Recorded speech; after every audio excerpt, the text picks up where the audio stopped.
أعوذ بالله من الشيطان الرجيم. بسم الله الرحمن الرحيم. قل لا أسألكم عليه أجرا إلا المودة في القربى. اے رسول کہہ دیجئے میں اس تبلیغ رسالت پر تم سے کوئی اجر نہیں مانگتا سوائے یہ کہ قریب ترین رشتہ داروں کی محبت کے۔ اولین عہد۔ بعثت پیغمبر اکرم صلی اللہ علیہ وآلہ وسلم کو 3 سال گزر چکے تھے۔ اس تمام مدت میں صرف رسول خدا صلی اللہ علیہ وآلہ وسلم کی زوجہ محترمہ جناب خدیجۃ الکبریٰ اور حضور کے چچا زاد بھائی امیر المومنین علی علیہ السلام اسلام پر تھے اور خدا کے حضور نماز ادا کرتے تھے، یہاں تک کہ یہ آیت خدا کی طرف سے نازل ہوئی۔ آیت أعوذ بالله من الشيطان الرجيم. بسم الله الرحمن الرحيم. وأنذر عشيرتك الأقربين. اور اپنے بہت قریب کے کنبے والوں کو ڈراؤ۔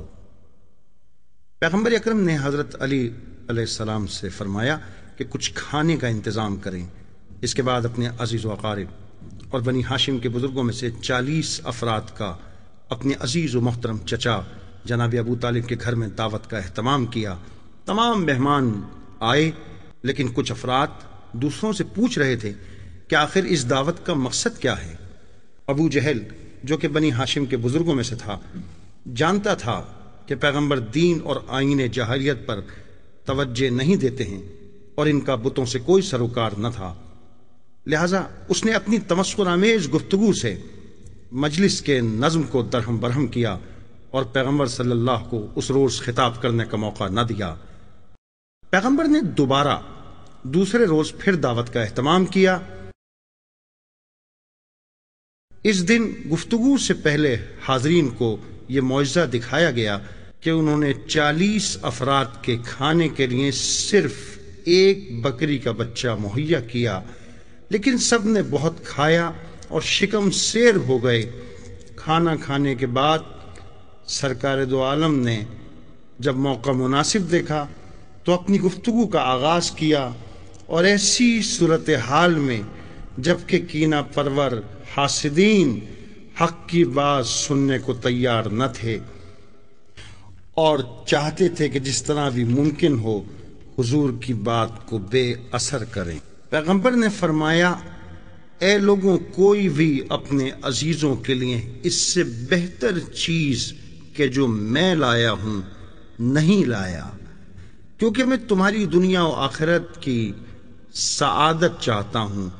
خدائے واحد نے مجھے حکم دیا ہے کہ تم لوگوں کو اس کی طرف بلاؤں۔ تم میں سے کون ہے جو اس راہ میں میری نصرت و یاوری کرے تاکہ میرا بھائی وسیع اور جانشین قرار پائے؟ ایک عجیب سا سکوت اس محفل پہ طاری ہو گیا۔ پیغمبر کی اس دعوت کو قبول کرنے کے لیے کوئی بھی تیار نہ تھا، لیکن اسی اثنا میں صرف امیر المومنین، جن کی اس وقت 13 سال کی عمر تھی، اٹھے اور اپنے ایمان کا اعلان کیا۔ پیغمبر نے شفقت کے ساتھ حضرت علی کو اشارہ فرمایا تاکہ بیٹھیں اور دوبارہ اپنی دعوت کی تکرار کی، لیکن ایک بار پھر وہی جاہلوں کا سکوت اور حمایت پیغمبر میں امام علی کے دست مبارک کا بلند ہونا تھا۔